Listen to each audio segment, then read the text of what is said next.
আমি পদ্মজা। পর্ব ১। লিখেছেন ইলমা বেহরোজ। ফাহিমা ক্লান্ত হয়ে ধপ করে ফ্লোরে বসে পড়ল। হাত থেকে লাঠি পড়ে গিয়ে মৃদু আওয়াজ তুলে। তার শরীর ঘেমে একাকার। কপালের বিন্দু বিন্দু ঘাম হাতের তালু দিয়ে মুছে বার কয়েক জোরে জোরে নিঃশ্বাস ফেলল। এরপর চোখ তুলে সামনে তাকালো। রিমান্ডে কোনো পুরুষই টিকতে পারে না, সেখানে একটি মেয়ে আজ 4 দিন ধরে রিমান্ডে। তার সামনে চেয়ারে বাঁধা অবস্থায় ঝিমুচ্ছে। 4 দিনে একবারও মুখ দিয়ে টু শব্দটি করল না। শারীরিক মানসিক কত নির্যাতন করা হয়েছে, তবুও ব্যথায় আর্তনাদ অবধি করেনি।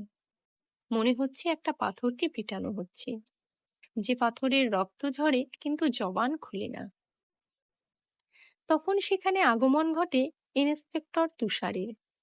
তুষারকে দেখে ফাহিমা কাতর স্বরে বলল, সম্ভব না, আর কিছুতেই কথা বলছি না।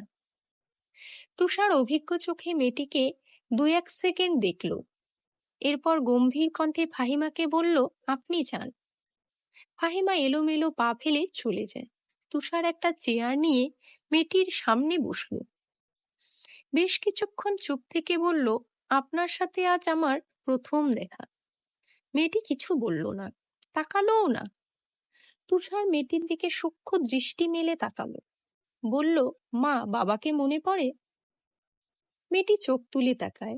ঘোলাটে চোখ, কাটা ঠোঁট থেকে রক্ত ঝরছে। চোখের চারপাশ গাঢ় কালো, চোখ দুটি লাল। মুখের এমন রং রিমান্ডে আসা সব আসামির হয়। তুষার মুখের প্রকাশভঙ্গি আগের অবস্থানে রেখেই আবারও প্রশ্ন করল, মা বাবাকে মনে পড়ে? মেয়েটি মাথা নাড়ায়, মনে পড়ে তার। তুষার একটু ঝুঁকে মেয়েটির অসহায় দৃষ্টি মেলে তাকায়। তুষার মেয়েটির হাতের বাঁধন খুলে দিয়ে নির্বিকার ভঙ্গিতে প্রশ্ন ছুড়ল, নাম কি? যদিও তুষার মেয়েটির নাম সহ পুরো ডিটেলস জানে, তবুও জিজ্ঞাসা করল। তার মনে হচ্ছে মেয়েটি কথা বলবে। সত্যি তাই হলো। মেয়েটি ভারাক্রান্ত কণ্ঠে নিজের নাম উচ্চারণ করল, পদ্ম। আমি আমি পদ্মজা। পদ্মজা হেলে পড়ে তুষারের উপর। তুষার দ্রুত ধরে ফেলল। উঁচু কণ্ঠে ফাহিমাকে ডাকলো, মিস ফাহিমা, দ্রুত এদিকে আসুন। ফাহিমা সহ আরো দুজন দ্রুত পায়ে ছুটে আসে। 1989 সাল। সকাল সকাল রশিদ ঘটকের আগমনে হেমলতা ভীষণ বিরক্ত হন। তিনি বারবার পই পই করে বলেছেন, পদ্মর বিয়ে আমি এখনই দেব না, পদ্মকে অনেক পড়াবো। তবুও রশিদ উদ্দিন প্রতি সপ্তাহে সপ্তাহে এক এক পাত্রের খোঁজা নিয়ে আসবেন। মেয়ের বয়স আর কতই হলো, মাত্র 16। শামসুল আলমের মেয়ের বিয়ে হয়েছে 24 বছর বয়সে।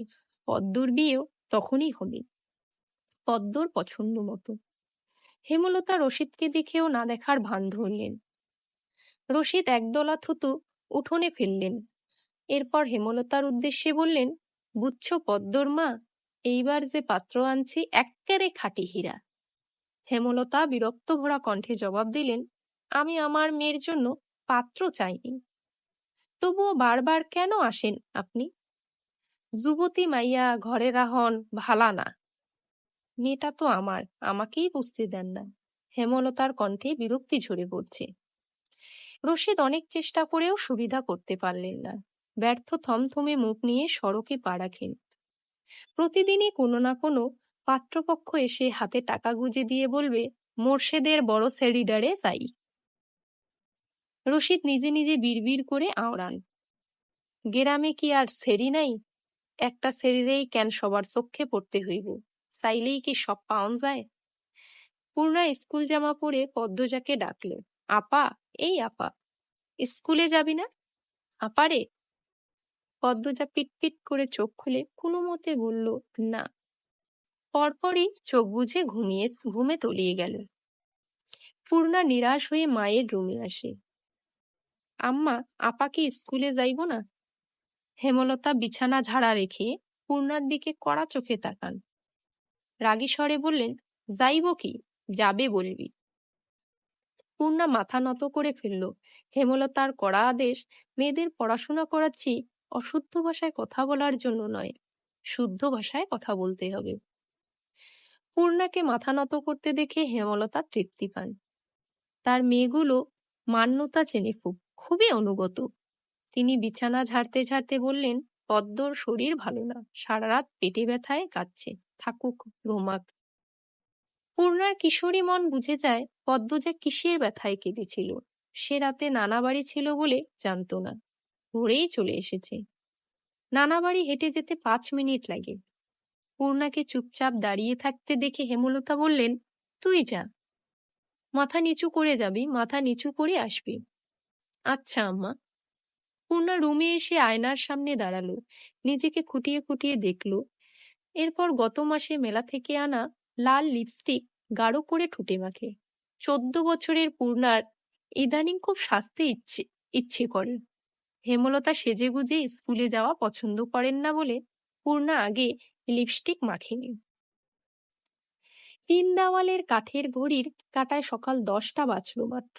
এখনো পদ্মজা উঠল না। হেমলতা মেয়েদের রুমে ঢুকেন। পদ্মজা দুহাত ভাঁজ করে ঘুমাচ্ছে।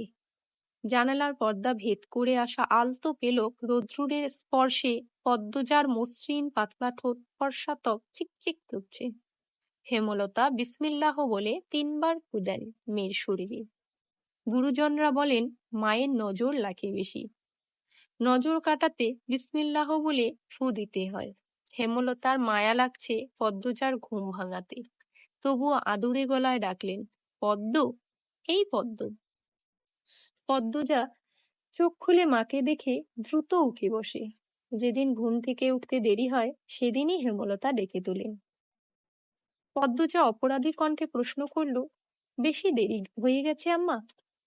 সমস্যা নেই, মুখ ধুয়ে খেতে আয়। পদ্মজা দ্রুত কলপাড়ে গিয়ে ব্রাশ করে মুখ ধৌত করে।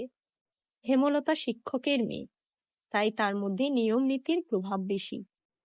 মেয়েদের শক্তপোক্ত নিয়মে রেখে বড় করছে। পদ্মজা রান্নাঘরে ঢুকে দেখলো প্লেটে খাবার সাজানো। সে মৃদু হেসে প্লেট নিয়ে টেবিলে গিয়ে বসলো। তখন হেমলতা আসেন। পদ্ম দ্রুত ওড়না দিয়ে মাথা ঢেকে। হেমলতার দেওয়া আরেকটা নিয়ম, খাওয়ার সময় মাথা ঢেকে খেতে হবে। পদ্মজা নিশ্চুপ থেকে শান্ত ভঙ্গিতে খেতে থাকলো।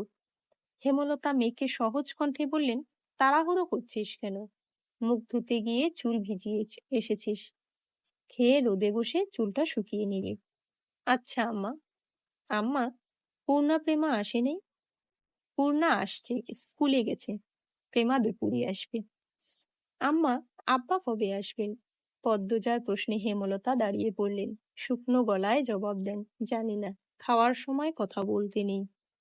হেমলতা চলে যেতেই পদ্মজার চোখ থেকে টুক করে এক ফোঁটা জল পড়ে পাতে। পদ্মজা দ্রুত হাতের উল্টো পাশ দিয়ে চোখের জল মোছে। পদ্মজার জীবনে জন্মদাতা আছে ঠিকই, কিন্তু জন্মদাতার আদর নেই।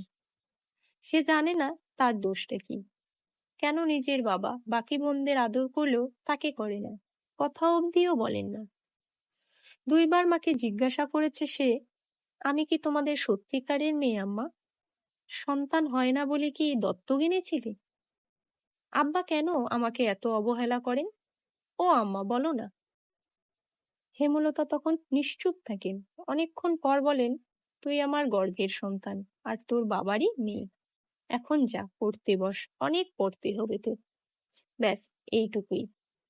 এর বেশি কিছু বলেন না হেমলতা। পদ্মজার কেন জানি মনে হয় একদিন হেমলতার নিজ থেকে খুব গোপন কোনো কথা বলবেন, তবে সেটা যেন সহ্য করার মতো হয়, এই দোয়াই সারাক্ষণ করে সে। এত কি ভাবছিস, তাড়াতাড়ি খেয়ে ওঠ। হেমলতার কথায় পদ্মজার ভাবনার সুতো ছিঁড়ল। দ্রুত খেয়ে ওঠে। আজ আমের আচার বানানোর কথা ছিল। সন্ধ্যা কাটতেই বিদ্যুৎ চলে গেল। কয়েক মাস হলো গ্রামে বিদ্যুৎ এসেছে। 8 গ্রাম মিলিয়ে অলন্দপুর। তাদের গ্রামের নাম আটপাড়া। প্রতিদিন নিয়ম করে সন্ধ্যা রাত থেকে 3 ঘন্টা গ্রাম অন্ধকারে তলিয়ে থাকে। আর সারাদিন তো বিদ্যুতের নামগন্ধও থাকে না। বিদ্যুৎ দিয়ে লাভটা কি হলো? পদ্মজা, পূর্ণা, প্রেমা 3 বোন একসাথে পড়তে বসেছিল। বাড়ি অন্ধকার হতেই 9 বছরের প্রেমা খামছে ধরে পদ্মজার ওড়না।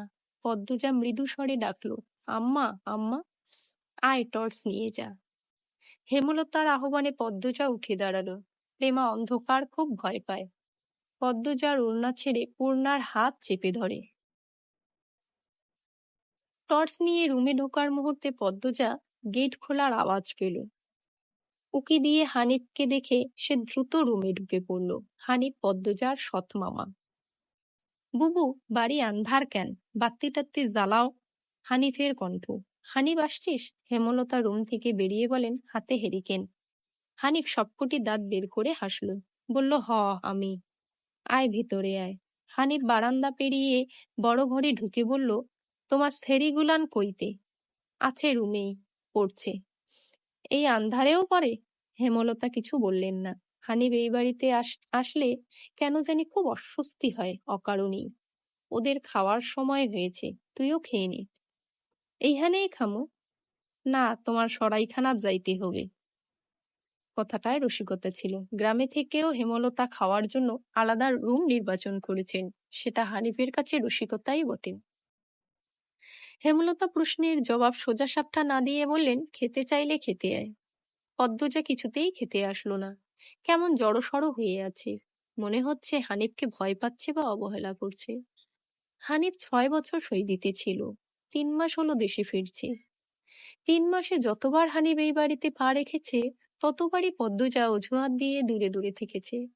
হেমলতার বিচক্ষণ মস্তিষ্ক মুহূর্তে ভেবে নিল অনেক কিছু, তাই জোর করলেন না। আজই এই লুকোচুরির ফয়সালা হবে। হানিফ পদ্মজাকে দেখার জন্য অনেক ছলচাতুরি করলে, কিছুতেই সুযোগ পেল না। বিদ্যুৎ আসার ঘন্টাখানেক পর হানিফ চলে যায়। পূর্ণা প্রেমা রুমে ঢুকতেই পদ্মজা ঝাঁপিয়ে পড়ে। রুদ্রশ্বাস কণ্ঠে বলল, কতবার না করেছি লোকটার পাশে বেশিক্ষণ না থাকতে। তোরা কেন শুনিস না আমার কথা? পূর্ণা ও প্রেমা বিস্ময়ে হতবিহ্বল। পদ্মজা কখনো তাদের এমন নিষেধ দেয়নি, তাহলে এখন কেন এমন বলছে? হেমলতা রুমে ঢুকতেই পদ্মজা চুপসে গেল। পদ্ম, আমার রুমে আয়। মায়ের এমন কঠিন কণ্ঠ শুনে পদ্মজার কলিজা শুকিয়ে আসে। হেমলতা নিজের ঘরে চলে যান। হেমলতা মেয়ের দিকে তীক্ষ্ণ দৃষ্টিতে তাকিয়ে আছেন। পদ্মজা নতজানু হয়ে কাঁপছে।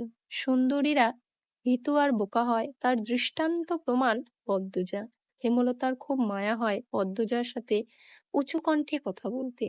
পদ্মজার রূপসী বলেই হয়তো গোপনে আবেগ লুকিয়ে তিনি বজ্র কণ্ঠে প্রশ্ন করলেন, কি লুকোচ্ছিস? হানিফের সামনে কেন যেতে চাস না? সে কি করেছে? পদ্মজা ফোপাতে থাকে। হেমলতা সেকেন্ড কয়েক সময় নিয়ে নিজেকে সামলান। কণ্ঠ নরম করে বললেন, হানিফ ধরিবাজ লোক, সৎ ভাই বলে বলছি না। আমি জানি তার ব্যাপারে যে কোনো কথা আমার বিশ্বাস হবে। তুই বল, কে লুকোচ্ছিস? মায়ের আদুরে কণ্ঠে পদ্মজা আচমকা বাঁধ ভাঙা নদীর মতো হু করে কেঁদে উঠল। চলবে,